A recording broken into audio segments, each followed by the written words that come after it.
दीन सिखाते हैं। यकीनन बिहार की तारीख के 25 साला जलसों की तारीख को अगर हम गौर से देखें, 20-25 साल खास तौर पे बिहार के मुजफ्फरपुर और सीतामढ़ी के जलसों में हमने जलसों को सिर्फ इंटरटेनमेंट का एक माध्यम समझा। इतनी बड़ी बारगाह और इतना बड़ा उर्स, इस उर्स में हर आने वाले का मकसद ये होना था जैसे नमाज इशा पढ़ता फौरन आकर इस जलसे का हिस्सा बनता और इस तरीके से आके बैठता कि जब तक इस जलसे के आखिरी खतीब की तकरीर का आखिरी जुमला खत्म नहीं होता तब तक वो इस जलसे से जाते रहे। मगर आप देखिए इतनी बड़ी बारगाह, यहाँ पर लोग आकर भी हुर्दम मचा रहे हैं। उन सारे भाइयों से मैं कहूंगा साहब, पूरा हिंदुस्तान यहाँ जमा है, जिन पर हिंदुस्तान को एतमाद हासिल है, वो बड़ी बड़ी शख्सियात यहाँ तशरीफ फरमा है और आप कहाँ खोए हैं। वैसे तो 25-30 सालों में आप लोगों ने, हम लोगों ने अपने जलसे को खराब किया ही है। वाकई अगर जलसे से फायदा होता, फायदा तो है, मगर हम अगर उससे फायदा हासिल करते, इस्तेफादा करते, तो यकीनन आज हमारी ये सूरत, ये हालत और ये कैफियत जो मौजूदा दौर में हम देख रहे हैं, ये यकीनन नहीं होती। आज पूरी दुनिया में सबसे ज्यादा पसमानदगी, सबसे ज्यादा रुसवाई, सबसे ज्यादा कमजोरी अगर किसी कौम में महसूस की जाती है तो वो कौम मुस्लिम है। आप ऐसा से कमतरी के शिकार होते हैं कि साहब आपकी कमजोरी की बुनियाद इस बात पर है कि आपकी तादाद कम है। आप में से बेशतर लोग इस वजह से अपने आप को कमजोर समझते हैं कि हमारी संख्या दुनिया में बहुत कम है दूसरों के मुकाबले में। मैं आपको मुतमईन करूं कि साहब पूरी दुनिया में अमली एतबार से दुनिया की सबसे बड़ी कम्युनिटी अगर कोई है तो वही कौम मुस्लिम है। अमली एतबार से, अमल के एतबार से वैसे तो क्रिश्चियन को कहा जाता है कि पूरी दुनिया में सबसे ज्यादा है, मगर उनके पास अमल नहीं, उनके अमल करना उनकी मजहबी पहचान नहीं है। वो तब अपनी इबादतगाह जाएंगे जब कोई बड़ी मुसीबत उन पे आन पड़ेगी, वो तब अपने हिसाब से अपने गॉड को याद करेंगे जब उनकी नानी मरेगी। मगर ये सिर्फ मुस्लिम कौम के लिए है कि उसके लिए अल्लाह ने एटलीस्ट 24 घंटे में 5 मरतबा अल्लाह ने अपनी बारगाह में बुलाया है। 5 मरतबा जिस कौम को अल्लाह अपने पास बुलाया हो, फजर में, जोहर में, असर में, मगरिब में, इशा में, उसी कौम को कौम मुस्लिम कहा जाता है। इस अमल के लिहाज से दुनिया की सबसे बड़ी कम्युनिटी, दुनिया की सबसे बड़ी कौम हम हैं, हम कौम मुस्लिम है। इसलिए आप इस फिक्र में मत रहिए कि आपकी तादाद कम है। हाँ, अगर आपके सीने पर अगर आपका हाथ हो जाए और आप 2 मिनट के लिए ये सोचने पर मजबूर हो कि जब तादाद पूरी दुनिया में हमारी ज्यादा है, 57 ममालिक ऐसे हैं जहां डायरेक्ट कलमा पढ़ने वालों की शासन है, 57 ममालिक ऐसे हैं जहां डायरेक्ट कलमा पढ़ने वालों की हुकूमत है। वैसे तो कलमा पढ़ने वाले दुनिया के तमाम कंट्रीज में मौजूद है, अजान हर जगह होती है, नमाज हर जगह पढ़ी जाती है, कुरान का निजाम हर जगह चलता है, मगर खाली 57 ऐसे ममालिक कहे जाते हैं जहां कलमा पढ़ने वालों की हुकूमत है। अब आप बताइए साहब, कहां से आप पिछड़ गए? आपके पास 57 ममालिक खालिस आपके अपने हैं। आपकी तादाद दुनिया भर में सबसे बड़ी कौम की अमली एतबार से दुनिया में आपकी एक पहचान, एक छाप है। दुनिया का हर तरक्की याफ्ता समाज, दुनिया की हर तरक्की याफ्ता कम्युनिटी, दुनिया का हर तरक्की याफ्ता साइंसदान, हर तरक्की याफ्ता मुल्क अगर आज किसी का पीछा कर रहा है तो वो कोई और नहीं, वो सिर्फ आप है। ये किससे क्या साबित होता है कि आप गैर मामूली हैं, मामूली नहीं। आप अनयूजुअल नहीं, आप खास हैं। आप पर लोगों की तवज्जो है, आप पर लोग रिसर्च करते हैं, आपके पीछे दुश्मनी की राह लोग हमवार करते हैं। मतलब पूरी दुनिया में सबसे ज्यादा अगर किसी कौम पर तवज्जो दी जाती है तो वो कौम मुस्लिम है। हमारे कलमे पर रिसर्च, हमारी किताब पर रिसर्च, हमारे कवानीन पर रिसर्च, हमारे अमल पर रिसर्च, हमारी बेटियों की जिंदगी पर रिसर्च, हमारे नौजवानों पर रिसर्च। आज पूरी दुनिया में सबसे ज्यादा रिसर्च और तहकीक के मरहले से अगर किसी के बच्चे गुजरते हैं तो वो मुसलमानों के बच्चे हैं। तो कहां आप पिछड़ गए? क्यों इतनी शानदार माहौल होने के बावजूद आज मुसलमानों की हैसियत पूरी दुनिया में कि सबसे ज्यादा जलील हम समझे जाते, सबसे ज्यादा पिछड़ा हमें माना जाता, सबसे ज्यादा जाहिल हमको तस्वीर किया जाता, सबसे ज्यादा जिल्लत और रुसवाई से हमारे बच्चों को सामना करना पड़ता। इसके पीछे का रीजन क्या है? इसके पीछे की वजह क्या है? क्यों आज दुनिया का वो व्यक्ति जिनको पेशाब करने तक का शौर न आ सका, आज वो हमें ज्ञान दे रहा है। वो व्यक्ति जो आज तक अपनी माँ बहन बेटी की इज्जत नहीं कर सका, वो आज हमें अपनी बेटी बहन और बहू की इज्जत का ज्ञान दे रहा है। इसका मतलब यह है कि कहीं ना कहीं हमने अपने कुरान के कानून से, अपने मजहब के कानून से, अपने मजहब के ज़ाब्ते से, अपने वसूल से हमने कहीं ना कहीं समझौता किया है, हमने मैनेज किया है, हमने इस्लाम मैनेज किया, हमने कानून कुरान मैनेज किया। तब जाकर ये तबाही हमारे माशरे में आई है कि दुनिया में जिस कौम की हुकूमत सल्तावन ममालिक में हो, आज के हिंदुस्तान, आप कहते साहब इस हिंदुस्तान में अल्हम्दुलिल्लाह तकरीबन 35 से 40 करोड़ की तादाद हमारी है। पूरी दुनिया में 160 करोड़ से ज्यादा हम कलमा पढ़ने वालों की तादाद मौजूद है। इसलिए आपको ऐसा से कमतरी का शिकार नहीं होना है। आपको अपनी कमजोरी के लिए इसको वजह नहीं बनाना है कि हजरत हमारी तादाद कम है, हमारे पास अफराद रही, हमारे पास अमानो अंसार रही, हमारे पास जमात रही, हमारे पास कुव्वत रही, हमारे पास ताकत रही, हमारे पास हथियार नहीं। हाँ, सारी चीज हमारे पास है। कुरान की दौलत हमारे पास, ईमान की कुव्वत हमारे पास, नमाज की तहरत हमारे पास, हज की पाकिस्तानी हमारे पास, खैरात की तहरत हमारे पास, सारी बरकतें हमारे पास है। इन सारी चीजों के होने के बावजूद अगर आज हम तबाह बर्बाद हैं तो इसकी तबाही की वजह यह नहीं कि हमारी तादाद कम है इसलिए बर्बाद है, बल्कि इसकी सबसे बड़ी वजह यह है कि आज हम सब हैं। हम रज़वी भी हैं, हम कादरी भी हैं, हम अशरफी भी हैं, हम अखलाकी भी हैं, हम रशीदी भी हैं, हम बरकाती भी हैं। ये सारी चीजें हमारे पास मौजूद है, मगर इन सब के होने के बाद भी आज हम मुसलमान न रह सके। हमारे अंदर इस्लाम तलाशा जाए, छाना जाए, बहुत कम ऐसे लड़के मिलेंगे, ऐसे लोग मिलेंगे, ऐसे नौजवान मिलेंगे जिसमें 100% हम इस्लाम देखेंगे। हमने अपने इस्लाम को ये 57 ममालिक में रहने वाले मुसलमानों से पैगाम है। हमारी तादाद 140 करोड़ की दुनिया में है अखबारात के तरीके से, अखबार के नजरिए से, मगर इस 140 करोड़ मुसलमानों को जब देखा जाए तो 140 करोड़ मुसलमान 140 हिस्सों में बटे हुए हैं। सामने अशरफी की जमात, पीछे रज़वी की जमात, पीछे बरकाती की जमात, वहां अखलाकी की जमात, वहां रशीदी की जमात, वो कादरी है, वो अशरफी है। हमने क्या किया साहब, 57 ममालिक में बसने के बावजूद, 140 करोड़ की तादाद हमारी होने के बावजूद हमने इस्लाम को टुकड़ों में बांट दिया।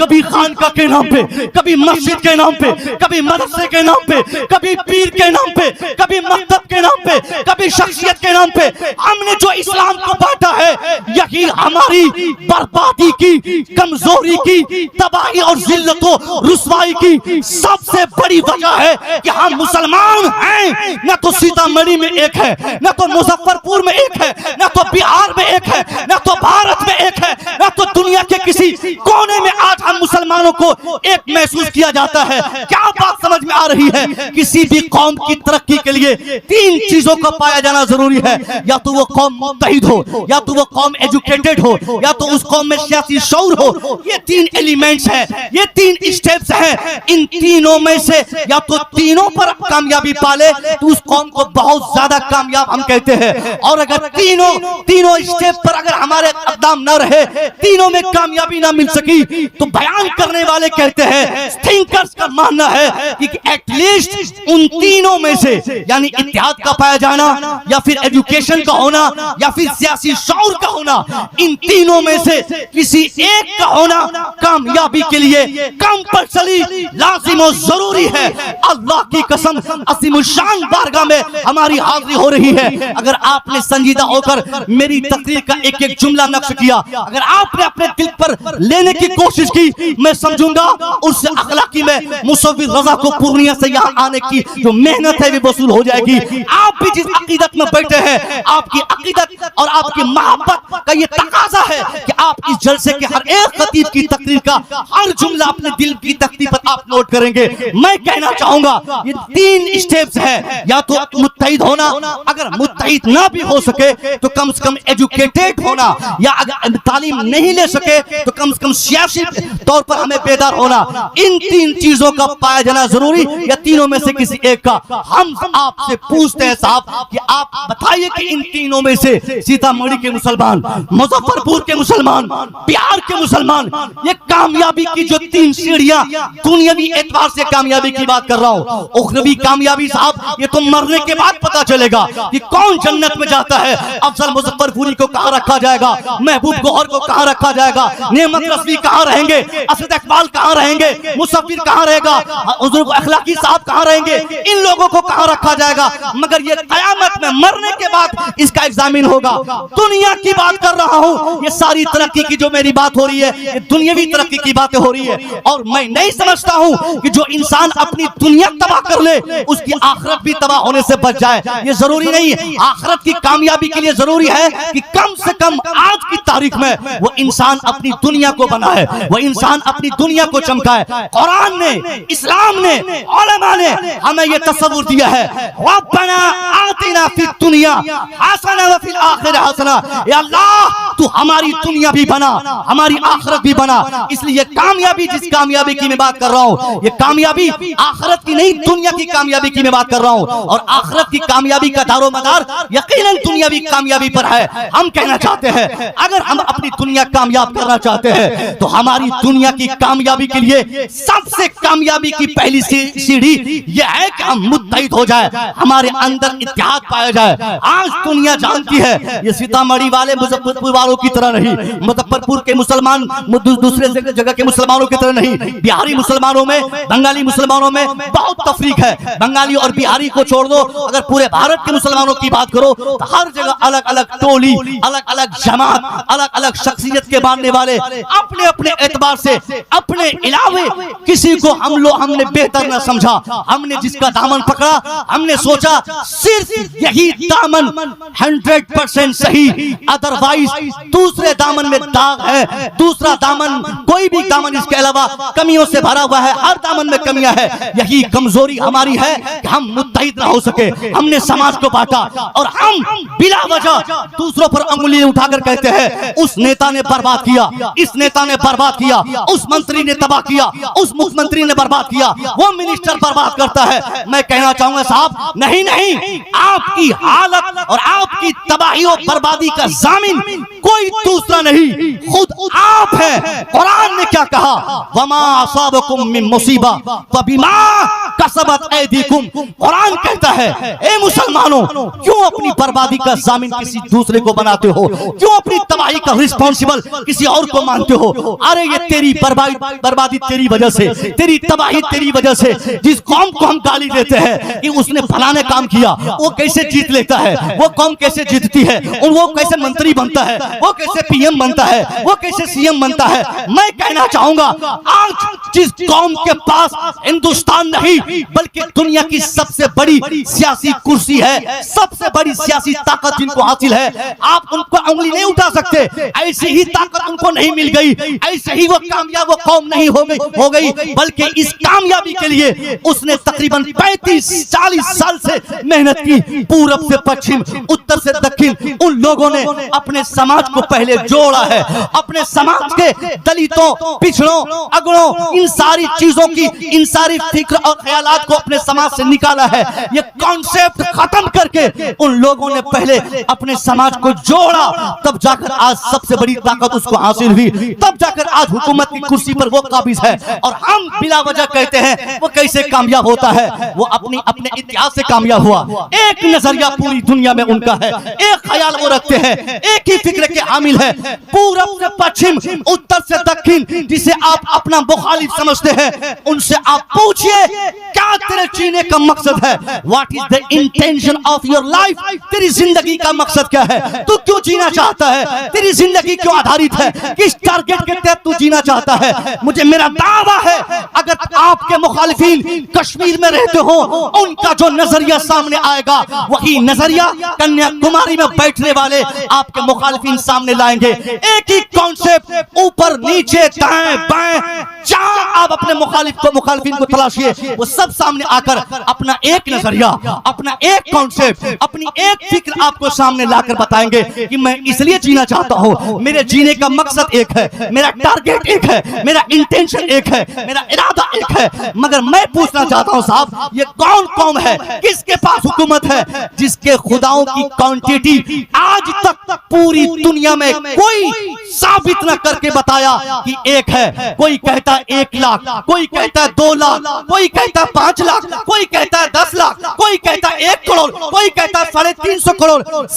350 करोड़ अफराद व अशिया को जिन लोगों ने जरूरत के अलग अलग हिस्से के मुताबिक अपना अपना गॉड, अपना अपना खुदा माना हो, आज वो मुत्तहिद है, इसलिए वो कामयाब है। उनका खुदा ना बंगाल में एक हो सका, न बिहार में एक हो सका, न उत्तर प्रदेश में एक हुआ, न गुजरात में एक हुआ, न महाराष्ट्र में एक हुआ, न भारत में एक हुआ, न पड़ोसी मुल्क नेपाल में एक हुआ। पूरी दुनिया में जगह बदलने पर जिन्होंने खुदा बदला हो, जरूरत बदलने पर जिन्होंने खुदा बदला हो। कभी कोई कहता है मेरा खुदा लोहे का, लोहा मेरा खुदा, कोई जमीन को खुदा मानता, कोई आसमान को खुदा मानता, कोई चांद को खुदा मानता, कोई गधे को खुदा मानता, कोई जानवर को खुदा मानता, कोई पेशाब को खुदा मानता, कोई लीद को खुदा मानता।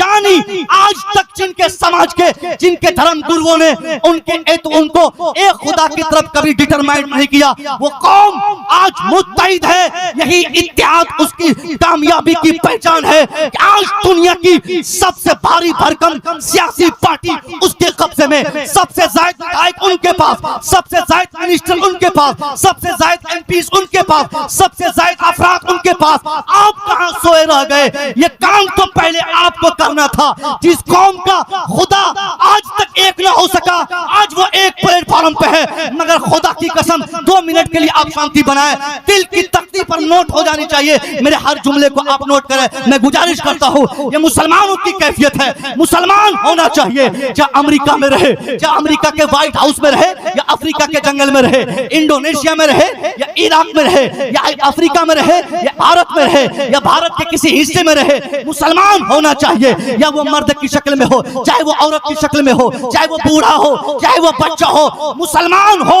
उनसे आप सिर्फ पूछिए पूरी दुनिया में, हु इज योर क्रिएटर? कौन तेरा पैदा करने वाला? Who is your protector? कौन तेरी हिफाजत करने वाला? Who is your Allah? कौन तेरा खुदा है? कौन किसने तुझे पैदा किया? कौन तुझे पैदा किया? कौन तेरी हिफाजत करता है?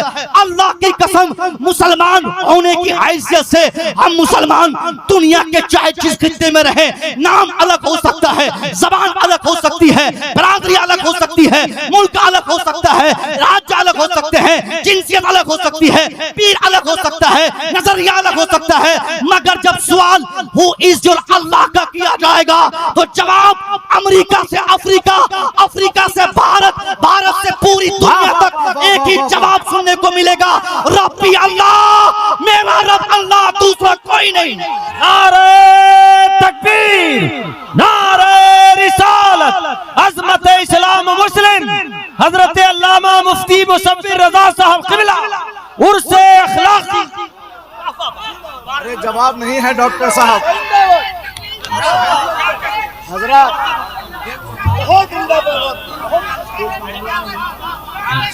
कोई बात नहीं, माशाअल्लाह हजरत। अरे जवाब नहीं है डॉक्टर साहब क़िबला। माशाअल्लाह माशाअल्लाह। कलंदर को वजदा गया है। वाह वाह वाह। मुसलमान होना चाहिए। पूरी दुनिया से जवाब सिर्फ एक ही मिलता है, अल्लाह रब्बी, अल्लाह हमारा रब है। जब अल्लाह हमारा रब है, रब होने की हैसियत से जवाब जब पूरी दुनिया का हर मुसलमान एक खुदा का नाम लेकर देता है, तो फिर ये तफरीक किस बात की, ये इख्तिलाफ किस मामले पर? अगर हम मुख्तलिफ रहेंगे, यकीनन साहब एक एक करके हम ऐसे खिदेड़े जाएंगे।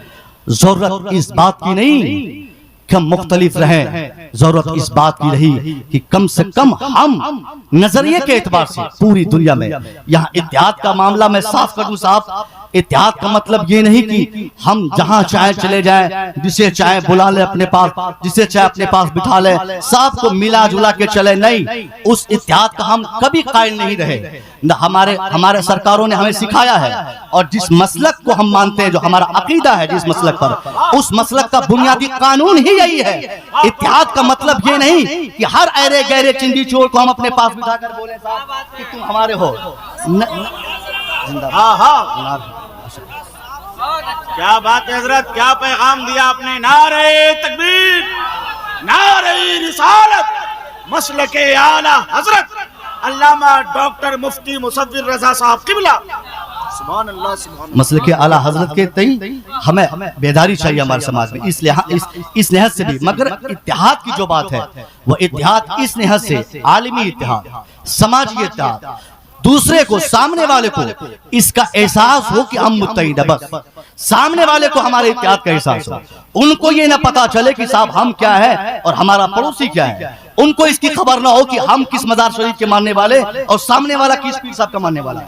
जिस दिन वो इन चीजों को बखूबी जान लेंगे, यकीनन समझिए कि हमारी कमजोरी की जो नस है वो उनके कब्जे में होगी, और उस नस को पकड़ने की बुनियाद पर हम कभी कामयाब नहीं होंगे, वो हमेशा हमारे दुश्मन कामयाब रहेंगे। ये तो अलग इत्तेहाद की बात है। इंशाअल्लाह मैं उम्मीद करूंगा कि हम लोग मुत्तहिद होंगे कम से कम। और एक बात सुनिए, कम से कम हम सुन्नी लोग तो एक हो जाए साहब, जिनको सुन्नी कहा जा सकता है, जो सुन्नी कहे जा सकते। नारे तकबीर।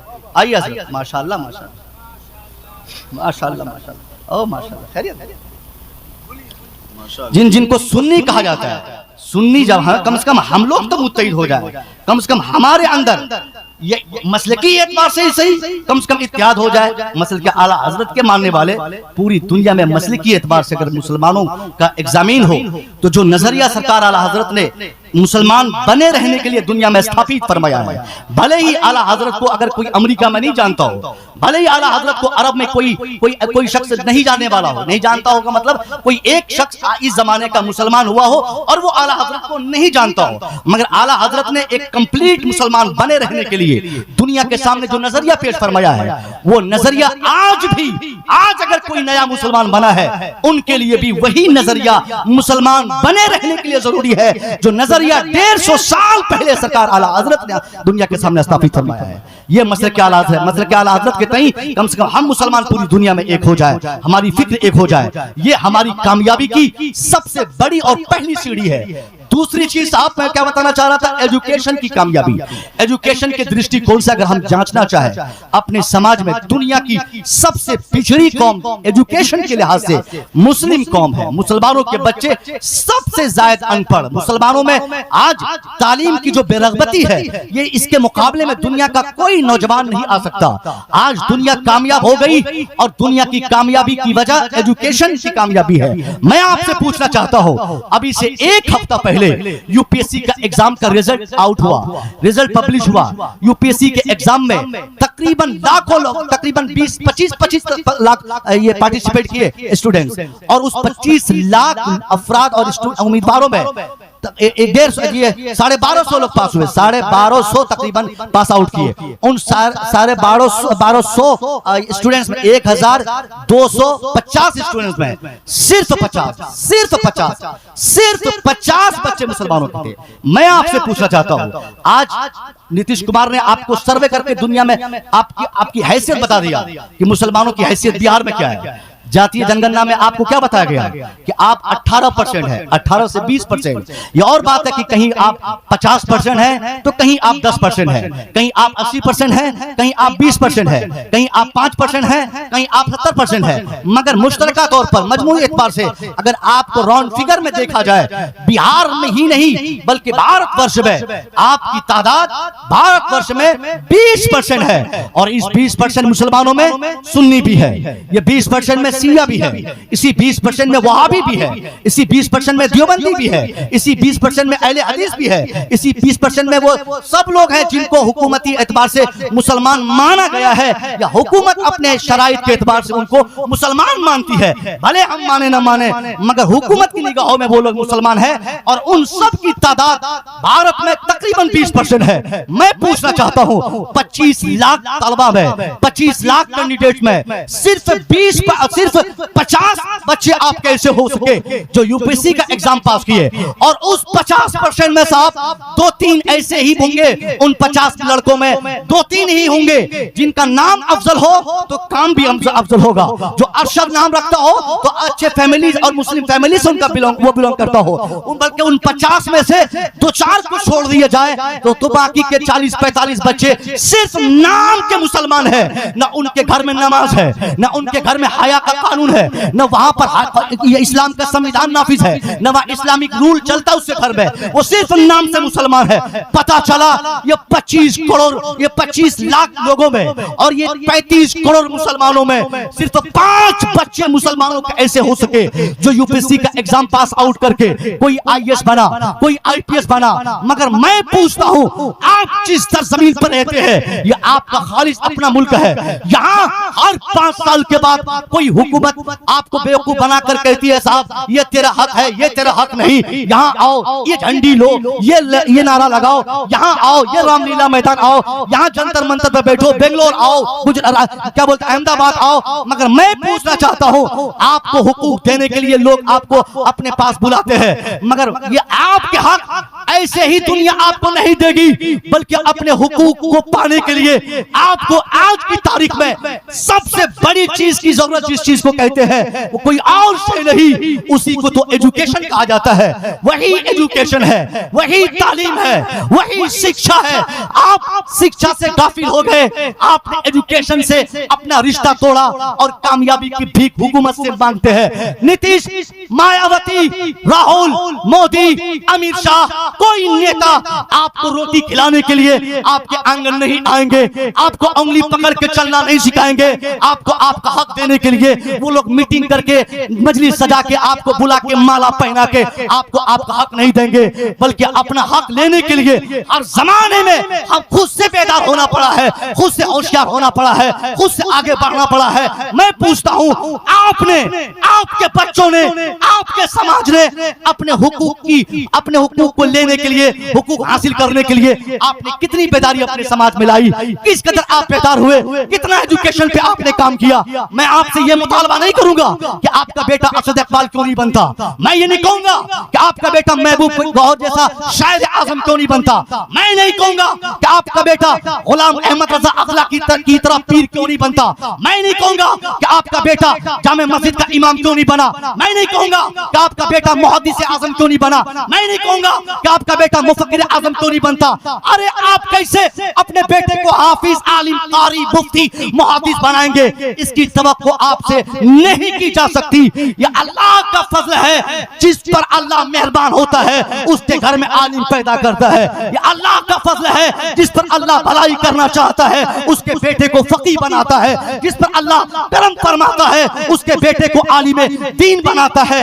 आपसे इसकी तवक्को इसलिए नहीं कि आप बीते 200 सालों की तारीख बताती है आपने सबसे ज्यादा अपने रहबर को, अपने लीडर को, अपने उलमा को सबसे ज्यादा टॉर्चर किया है। जो कौम, जो अफराद अपने रहबर को टॉर्चर करता है वो कभी कामयाब नहीं होता। इसलिए जो आदमी आलिम को उंगली करता है, याद रखिए उसके घर में कई पुश्तों तक अल्लाह किसी आलिम को नहीं भेजता है। जो आलिम को गाली देता है, जो आलिम की तरक्की देख कर चिढ़ता है, आलिम का मोबाइल देखकर। अभी एक साहब कह रहे थे आराम गांव में कि असद इकबाल साहब आ रहे हैं, मालूम है असद बहुत अमीर है, उनके पास मेरा मोबाइल देखा उसने, फिर हमारा मोबाइल देखने के बाद असद भाई के मोबाइल के बारे में बोलने लगा।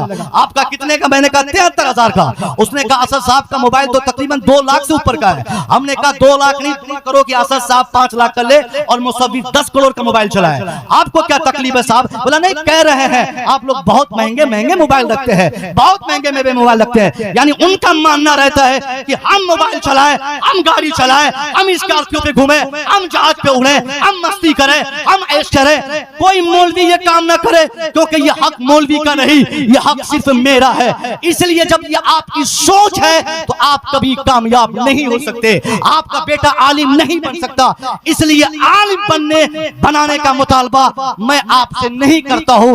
अगर आलिम बनने में नुकसान है, सपोज दैट अगर वक्ती तौर पर मैं मान भी गया कि आलिम बनने में सामाजिक एतबार से कुछ नुकसान आपको समझ में आ गया, इसलिए आप अपने बच्चे को आलिम नहीं बना सके, तो मेरा सबसे बड़ा क्वेश्चन आपसे यह होगा कि अगर आपने अपने बेटे को आलिम नहीं बनाया, कोई कंप्लेंट, कोई शिकायत आपसे नहीं, तो आप ये बताइए आलिम नहीं बना तो आपका बेटा डॉक्टर क्यों नहीं बना?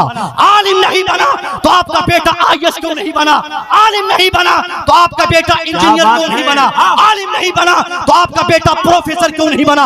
आलिम नहीं बना तो आपका बेटा असली उलूम का माहिर क्यों नहीं बना? इसका मतलब यह है कि आप आलिम को भी रुस्वा करके आलिम को भी बनने का रास्ता आपने रोक दिया और खुद अपने बेटे को जाहिल छोड़कर अपने पूरे समाज को आपने तबाह बर्बाद किया। जवाब नहीं है। नारे तकबीर, नारे रिसालत, मसलके आला हजरत डॉक्टर मुफ्ती मुसव्विर रजा साहब PhD, उलमाए अहले सुन्नत उर्से अखलाकी। सुभान अल्लाह, सुभान अल्लाह। लिख दे रहे हैं क्या? अभी एक ट्रेन चलती है आपके सीतामढ़ी से, क्योंकि मेरी आदत नहीं है, ट्रेन चलती है सीतामढ़ी से, लिच्छवी एक्सप्रेस।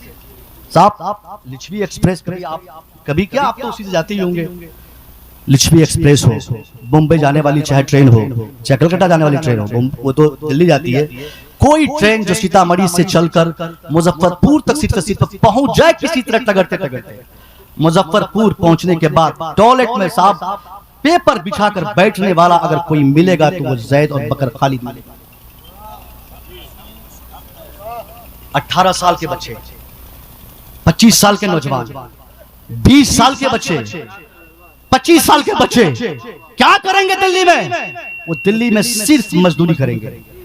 10,000 कमाने के लिए आपने अपने बेटे को लिच्छवी एक्सप्रेस के हवाले करके उसको दिल्ली भेजा लाख कमाने के लिए। आप 15,000 कमाने के लिए अपने बेटे को कलकत्ता भेज दिए। आपने 5,000 10,000 के फायदे के लिए सोचा और आपका बेटा बंबई भाग गया। मैट्रिक का एग्जाम दिया, आपने बताया जाओ 3-4 महीना घूम के आना। अब वो बेटा इंटर का एक परीक्षा, इंटर का फॉर्म भरेगा 3 महीने के बाद, अभी रिजल्ट आना बाकी है। मैट्रिक का एग्जाम दिया, 25-20 साल का लड़का है, दिल्ली गया, 10,000 कमाया, पढ़ाई छोड़ दिया। अब जिंदगी भर आपका बेटा जिसको आपने लिच्छवी एक्सप्रेस पे बिठाया है 10-20 हजार कमाने के लिए, वो जिंदगी भर मजदूरी ही करेगा। कभी बादशाह करने की कुव्वत उनमें नहीं आएगी, कभी हुकूमत करने की ताकत नहीं होगी। कभी आपका वो बेटा जिससे 10,000 कमाने के चक्कर में आपने ट्रेन के हवाले किया, आप क्या समझते हैं आपका बेटा 10-10 हजार महीने का कमाकर साल में 1,20,000 कमाएगा और आप समाज के मुअज़्ज़ज़ अफराद में गिने जाएंगे? नहीं नहीं, मजदूरों में आपकी गिनती होगी, जूतियों की नोक में दुनिया आपको रखेगी। आपकी कोई हैसियत आज भी नहीं है और यही हालत रही आने वाले 25-30 सालों तक, हमेशा तक आपकी हैसियत यही रहेगी। दुनिया अनपढ़ समझेगी, लोग आपको अनपढ़ समझेंगे और अनपढ़ और जाहिल को दुनिया उनको उनका हक नहीं देती है। मैं कहना चाहूंगा साहब, आप भेजिए दिल्ली अपने बेटे को, मगर दिल्ली भेजने का मकसद ईंट ढोना नहीं, पत्थर फोड़ना नहीं, रिक्शा चलाना नहीं, काम करना कराना नहीं। काम करने से इस्लाम भला कब रोका है? हाँ, हमारा बेटा काम करेगा मगर ग्रेजुएशन के बाद काम करेगा। हमारा बेटा कुछ करेगा दिल्ली में जाकर, मगर कुछ बनने के बाद करेगा। वो मास्टर की डिग्री लेगा तब करेगा, वो पहले साफ पढ़ लेगा, कायदे की तालीम लेगा, तब जाकर कोई काम करेगा। मगर अभी हमारा बेटा दिल्ली जाएगा, कमाने नहीं, अगर जाएगा तो सिर्फ तालीम के लिए जाएगा। मुंबई जाएगा तो पढ़ने जाएगा, कलकत्ता जाएगा तो पढ़ने जाएगा, मगर आप ये नहीं कर सकते क्योंकि आपने समाज को जाहिल छोड़ा है, हमने समाज को जाहिल छोड़ा है। यही जहालत हमारे समाज की नाकामी की सबसे बड़ी वजह है। हम जाहिल, हमारा बेटा जाहिल, और आपको यह हुकूमत कैसे आपका हक देगी? आप ईमानदारी से आप कसम खा लीजिए, आप इरादा बदलिए, आप अपने समाज की तरक्की के लिए अपने इरादे को तब्दील कीजिए। क्या आप नहीं जानते भीमराव अंबेडकर को? भीमराव अंबेडकर इस पवित्र धरती का, इस पाक भारत का, इस मुल्क के अजीज का एक ऐसा जाबाज शख्स का नाम है जिसका ताल्लुक ऐसे समाज से था जिस समाज में पठन पाठन को हराम समझा जाता, पढ़ने पढ़ाने को हराम कहा जाता। या तो भीमराव अंबेडकर के समाज के को दुनिया ने बता दिया कि पढ़ना तेरा काम नहीं, लिखना तेरा काम नहीं, एजुकेशन लेना तेरा काम नहीं, ज्ञान प्राप्त करना तेरा काम नहीं, तेरा काम नौकरी करना, तेरा काम गुलामी करना, तेरा काम जूतियां साफ करना, तेरा काम गधे चढ़ाना, तेरा काम गुलामी करना। अब उनके समाज ने सोचा कि पढ़ना जब हमारा काम नहीं तो हम क्यों पढ़ेंगे? वो लोग समझा दिए गए, इसलिए बहुत दिनों तक पिछड़ा समाज के अफराद, हालांकि वो पिछड़े नहीं है मगर दुनिया की नजर से मैं कह रहा हूं, मैं और हमारा मजहब इस्लाम दुनिया की किसी कौम को हमारा मजहब पिछड़ा नहीं कहता, हमारा मसलक पिछड़ा नहीं कहता, हमारी तहजीब पिछड़ा नहीं कहती, हम सबको फॉरवर्ड मानते हैं। मगर दुनिया की नजर की मैं बात कर रहा हूं, एक एक लफ्ज को चुके या मीडिया का जमाना साहब, लोग बोलेंगे देखो ये मुसलमान का एक मौलवी साहब कह रहा है, मुसलमान का फर्द कह रहा कि पिछड़ा है। नहीं, पिछड़ा उनकी जबान में बोल रहा हूं, वरना हम उसे पिछड़ा नहीं कहते, हम तो उनको अपना भाई समझते हैं। आज भी हम दावत हुस्न देते हैं, आइए हमारे पास, हमारे यहाँ बैठिए, आइए हमारी मजलिसों में बैठिए, आइए हमारी मस्जिदों में हमारा इस्लाम देखिए, आइए हमारी खानकाहों में हमारा इस्लाम देखिए, आइए हमारे अल्लामा गुलाम अहमद रजा साहब की किबला की बारगाह में बैठिए, तब ना आपको इस्लाम समझ में आएगा। उन पिछड़ों को बता दिया गया था कि पढ़ना उनका काम नहीं, लिखना उनका काम नहीं, इसलिए सालों तक उनके लोगों को दुनिया ने खटाया, दुनिया ने गुलामी कराई, दुनिया ने उनको नौकर समझा, दुनिया ने अपने जूते साफ करवाए, दुनिया ने अपने काम में उनके समाज के अफराद को उनके काम में उनको लिया। मगर एक जमाने के बाद जब भीमराव अंबेडकर को तब्दीली का एहसास हुआ तो भीमराव अंबेडकर ने अपने समाज को बदलने के लिए, अपने समाज की तब्दीली के लिए उसने कौन सा काम किया? उसने अपने लोगों को तीर धनुष लेकर रामलीला मैदान नहीं बुलाया, उसने कोई बहुत बड़े एहतजाज की दावत नहीं दी, उसने अपने कौम को प्रोटेस्ट के लिए प्रोत्साहित नहीं किया, बल्कि उसने अपने समाज की तब्दीली के लिए जिस चीज को सबसे बड़ा हथियार समझा उसी को तो एजुकेशन कहा जाता है, उसी को नॉलेज कहा जाता है, उसी को इल्म कहा जाता है। भीमराव अंबेडकर मेहनत से जब पढ़ना शुरू किया, अपना नाम बदला, इरादा बदला, एक महाराष्ट्र के स्कूल में नाम लिखाकर बड़ी मेहनत से उस बंदे ने तालीम पाई। वो बंदा जिसके समाज में कोई पढ़ता नहीं था, उसने इतनी मेहनत की, चंद सालों में, महज चंद सालों में 64 सब्जेक्ट पर उनको मास्टर की डिग्री मिल गई, उसको साइंस फैकल्टीज में पीएचडी की डिग्री मिल गई, 9 भाषाओं पर उनको मलका हासिल हो गया। अब नतीजा क्या निकला? भीमराव अंबेडकर जैसा व्यक्ति जिसको सामाजिक एतबार से लोग पिछड़ा समझता, आज एजुकेशन की बुनियाद पर 12 शहीद पूरी दुनिया में उसकी तस्वीर के सामने या तो लोग सैल्यूट करते नजर आते या तो अगरबत्ती जलाते नजर आते। अल्लाह अल्लाह अल्लाह अल्लाह, क्या खिताब हो रहा है डॉक्टर साहब। भीमराव अंबेडकर को किस लिए इतनी इज्जत मिलती है? वो सिर्फ एजुकेशन की वजह से। लोग बोलते हैं कि अंबेडकर जी ने संविधान लिखा, अंबेडकर जी के, मैं जी कहता हूं, कहता रहूंगा, पढ़ा लिखा जी है ना, जी तो कहना ही चाहिए ना, इसमें बात नहीं है क्योंकि उलमा की महफिल है। और अल्हम्दुलिल्लाह मसले के अहमद रजा वाले, मसले के आला हजरत वाले लोग इल्जाम लगाते हैं कि हम लोग बहुत मुतशद्दिद है। ये गलत जुमला है और इस गलत इस्तिलाह है। मुतशद्दिद नहीं, मुतसल्लिम है। और ये शिद्दत जो है ना, ये हमको मजबूरी है साहब, हम अमल करेंगे तभी हम कंप्लीट रहेंगे। हमारे मसलक ने दुनिया को यही ज़हन दिया है मगर लोग सख्ती में ले लेते हैं।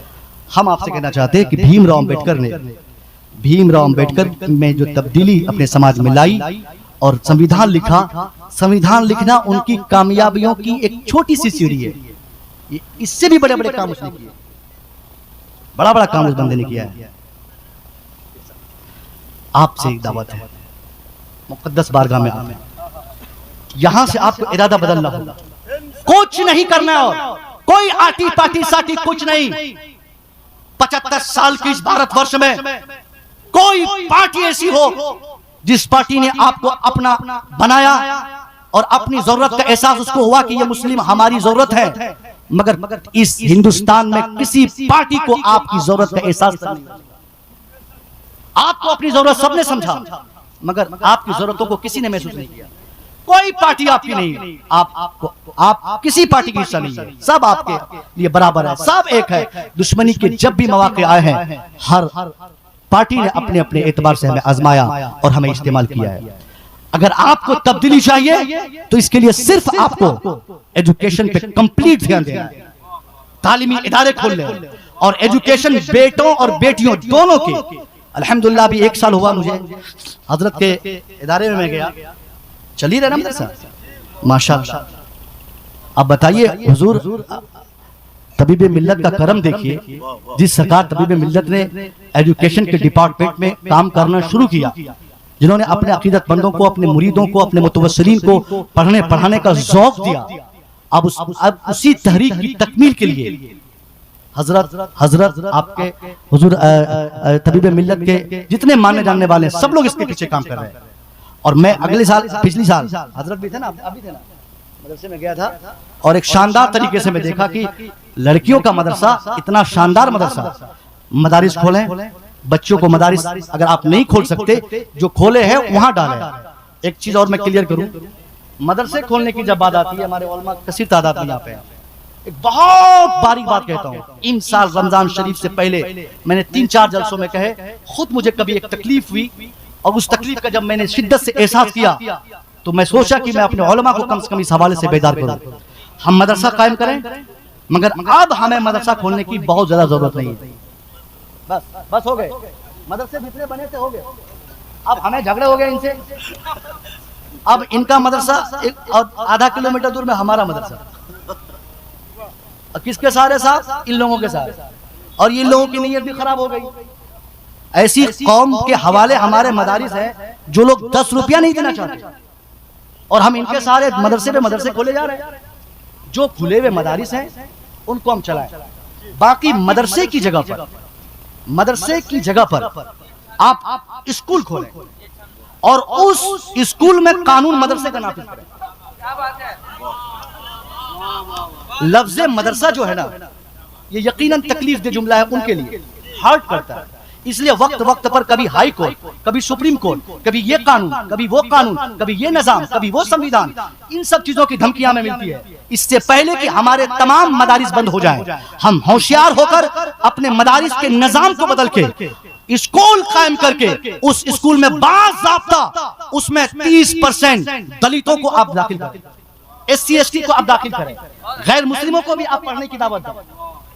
बिल्कुल ऐलान कर दें ये इदारा आपका है, स्कूल आपका है, कुरान पढ़ा जाएगा, कुरान पढ़ाया जाएगा, शरीयत की बातें बताई जाएगी, कुरान सिखाया जाएगा, दीनियात बताया जाएगा, इन सारे कानून पढ़ाए जाएंगे, मगर सिर्फ मुसलमानों को नहीं बल्कि दावत आम दी जाएगी। दलित समाज के बच्चों को मुफ्त में रिजर्वेशन देकर उनको मोहब्बत से लाएंगे, अपनी दरसगाह में पढ़ाएंगे, कुरान सिखाएंगे, ताकि गरीब नवाज का जमाना फिर वापस आ जाए।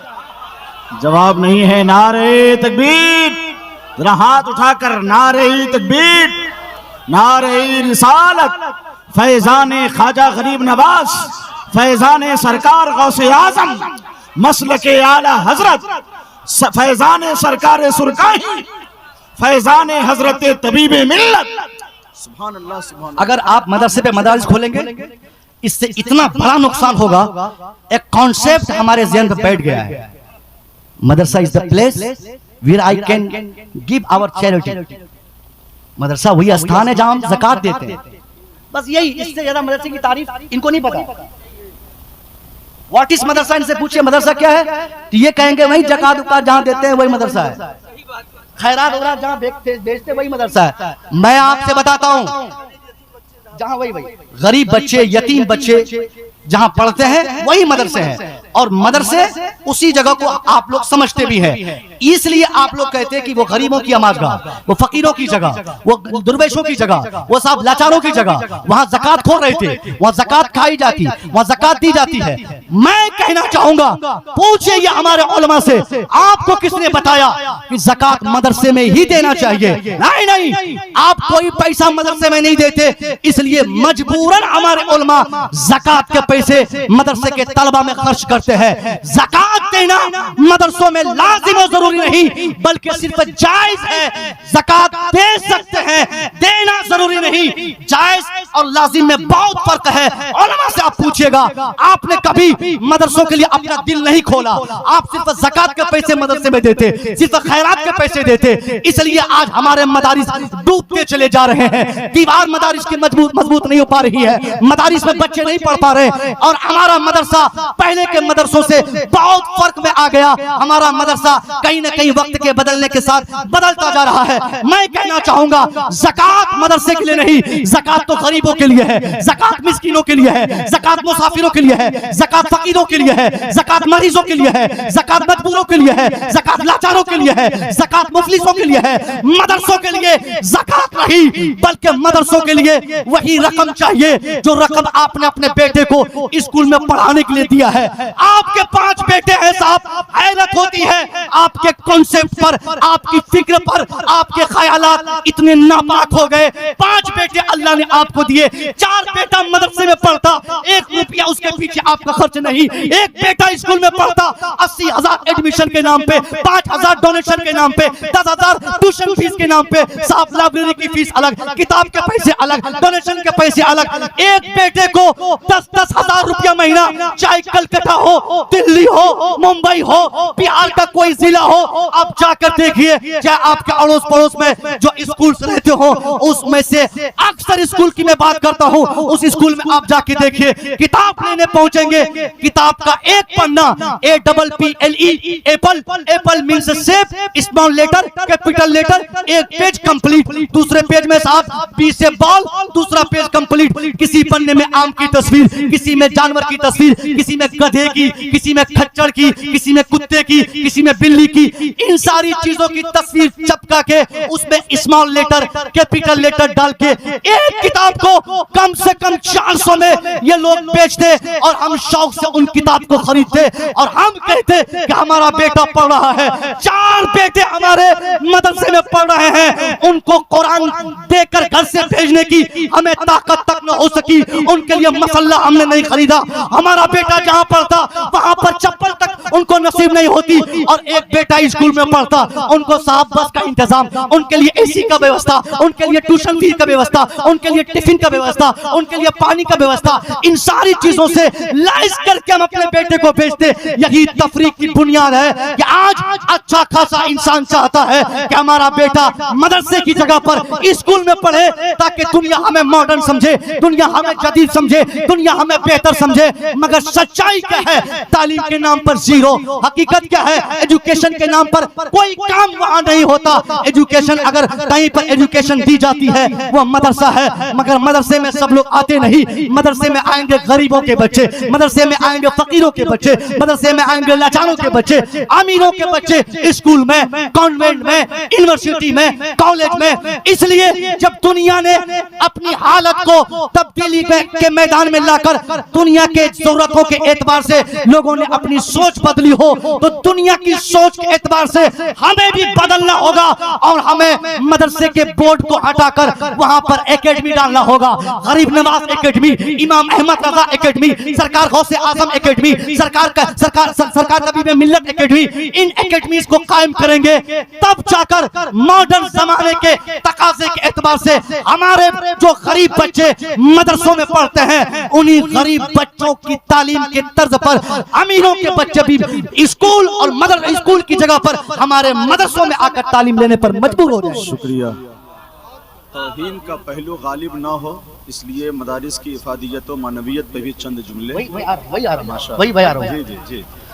देखिए ये इससे क्या बेनिफिट होगा? इससे बेनिफिट ये होगा, मदारिस का कॉन्सेप्ट जो आपके दिनो दिमाग में बसा है, मदारिस तो हर जमाने में हमारे समाज के लिए जरूरी थे, मदारिस जरूरी थे। ज़कात खाने की जगह नहीं, और ज़कात जो देना आप जरूरी समझते हैं, आप जाती पैसे उस मदरसे में दें। अगर आप मदरसे में पैसा देना बंद कर देंगे ना, अगर ये मौलाना साहब लोग थोड़ी सी सोच बदल दें, थोड़ी सी फिक्र में तब्दीली ला दें, और आप लोगों से हाथ जोड़कर कहेंगे, हम अक्सर जलसों में कहते हैं, आप लोग 1-2 साल के लिए कम से कम झोला उठाना बंद कर दें। मत मांगिए भीख इन लोगों से, मत मांगिए पैसे इन लोगों से, मत मांगे ज़कात इन लोगों से। आप बैग उठाते हैं इस्लाम के लिए, चंदा करते हैं अपने मजहब की तालीम और तबलीग के लिए, मगर ये कौम आपको फकीर समझती, ये कौम आपको मजबूर समझती, ये कौम आपको लाचार समझती। आप 2 साल तक मत लीजिए चंदा, कोई ज़कात का पैसा नहीं, कोई खैरात का पैसा नहीं। आप अपने कॉन्सेप्ट में तब्दीली लाकर अपनी ऑफिस में बैठ जाए। कोई भी अगर आपको अपनी जरूरत समझने के लिए आपके मदरसे में पांव डाल दे, फौरन आप उनसे कहिए, अच्छा जनाजा के लिए जाना है, लाओ 20,000 रुपया रसीद काटेंगे। आए कुरान खाने जाना है, लाओ 25,000 रुपया। निकाह में जाना है, लाओ 50,000 रुपया। फलां जगह जाना मिलाद में, लाओ 1 लाख रुपया। उन्हीं पैसों से आप स्कूल की तर्ज पर अपने मदरसे में भी टाइल्स बिछा दें, एसी लगा दे, पंखे लगा दे, बेहतरीन खाने का इंतजाम हो, तब क्या रिजल्ट आएगा? गरीबों के साथ साथ अमीरों और करोड़पतियों के बच्चे भी आलिम और फासिल बनते नजर आएंगे। बहुत अच्छे, बहुत अच्छे। नारे तकबीर, नारे रिसालत, उर्से अखलाकी, मसलके आला हजरत, तालीमाते आला हजरत डॉक्टर मुफ्ती मुसव्विर रजा साहब किबला। सुभान अल्लाह। मदारिस आज सिर्फ गरीबों के हवाले हैं, सिर्फ गरीबों के बच्चे पढ़ते हैं। अमीरों के बच्चे क्यों नहीं आलिम बनते? यही वजह है कि हमने मदरस की हालत बिगाड़ दी। हमने अपने मदरसों के नाम भी बदल दिए। हाथ जोड़कर मेरा टारगेट कोई नहीं, अल्लाह की कसम कोई नहीं है। हमने मदरसों के नाम भी बहुत ये उल्टा पुल्टा नाम हमने रख दिया। कहीं हमने गरीब खाना, कहीं हमने यतीम खाना, कहीं हमने मिस्किन खाना। ये क्या भाई साहब, जहाँ मुस्तफा की तालीम दी जाती हो, जहाँ मुस्तफा का पैगाम सिखाया जाता हो, जिस मुस्तफा को यतीम कहना तक हराम हो, उस मुस्तफा की दरसगाह को यतीम खाना कहते हैं? गलत। हम मदरसे को मॉडर्न नाम रखें, सरकार आला हज़रत के नाम से जोड़े, फिर मॉडर्न नाम एक तो रख दे। मदरसा हर जमाने के जरूरी हुआ है।